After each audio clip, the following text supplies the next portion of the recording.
You've probably heard the story. The legendary Library of Alexandria, holding all the knowledge of the ancient world, wiped out in one tragic city-burning fire. Some people blame Julius Caesar. Others point the finger at a mob of angry Christians. A few even blame the Arab conquest of Egypt. But what if I told you that's not what really happened? The idea that this incredible place was destroyed in a single dramatic event is one of the most stubborn myths in history. The truth is actually a lot messier and way more interesting. It's a story about how knowledge is really lost. The myth of a single catastrophe, the popular version, is pure Hollywood. You can almost see it. Flames climbing the shelves, turning thousands of priceless scrolls to ash in one night. It's a powerful image, but it's basically historical fiction. We've been handed a simple story with a clear bad guy, but the evidence just doesn't back it up. For centuries, scholars have pretty much agreed that the library didn't die in a single spectacular fire. Instead, it just faded away. So, let's take a look at the usual suspects. The three most famous are Julius Caesar, a mob of Christian fanatics, and an Arab caliph. Each story has a tiny grain of truth, but none of them come close to the real story. Debunking suspect number 1, Julius Caesar. First up, the most famous culprit, Julius Caesar. The story goes that in 48 BCE, while he was tangled up in an Egyptian civil war, his soldiers set fire to ships in the harbor.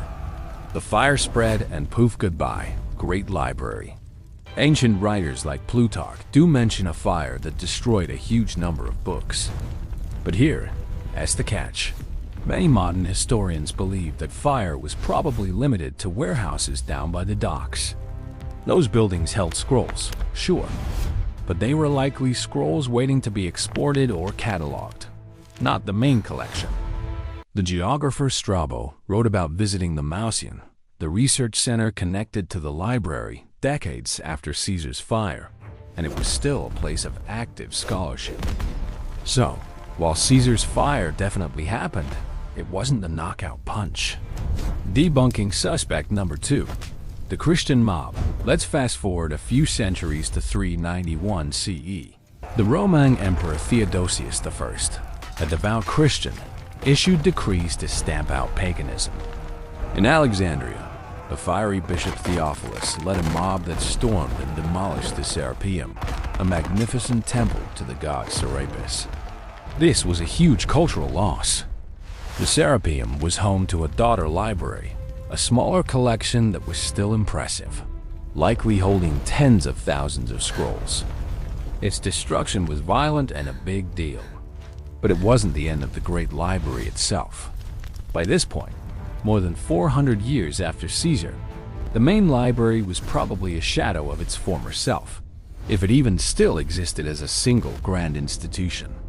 If you're finding this historical myth-busting as fascinating as I do us a favor and hit that subscribe Sensei Mystery button. It helps us keep digging into the real stories behind the history you thought you knew. Debunking suspect number 3, the Arab conquest. The last story is easily the most dramatic and the most definitively false. It claims that when the Arab general Amr ibn al-As conquered Alexandria in 642 CE, he asked Caliph Omar what to do with the library. The Caliph supposedly shot back, "If those books agree with the Quran, they are useless. If they disagree, they are heretical. Destroy them." This story, which often ends with the scrolls being used to heat bathhouses for 6 months, is a fantastic piece of propaganda. The problem? It's a complete fabrication. Historians have totally debunked it, pointing out that the story doesn't show up in any historical records until the 12th or 13th century, more than 500 years after it supposedly happened. No contemporary accounts of the conquest, not from Arab, Coptic, or Byzantine writers, mention any library or book burning. The simple fact is, by 642 CE, the great libraries of Alexandria were already long gone. The boring, complicated truth. So if it wasn't one great fire, what really happened to the Library of Alexandria? The answer is less cinematic, but it's the truth. The library died a slow death from 1,000 cuts. It was a gradual decay that happened over centuries.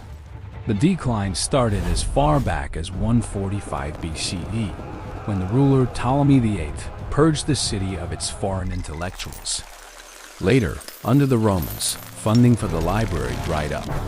The city was hit by political instability, riots, and military invasions, like one by Emperor Aurelian in the 270 CE that wrecked the neighborhood where the library was located. The library wasn't murdered. It starved from neglect and slowly bled out. Knowledge wasn't wiped out in a blaze of glory. It was scattered as scholars left, scrolls crumbled, and the world's priorities simply changed. The destruction of the Library of Alexandria wasn't an event. It was a process. The myth of a single great fire is popular because it gives us a simple tragedy with a clear villain. But the reality teaches us a much more important lesson. The real lesson from Alexandria is just how fragile knowledge is. The institutions we build to protect it can be lost not just to fire, but to budget cuts, political purges, cultural shifts, and plain old apathy. The story of Alexandria isn't really a warning about a single act of destruction. It's a cautionary tale about the slow, creeping neglect that can let a civilization's greatest treasures fade into dust.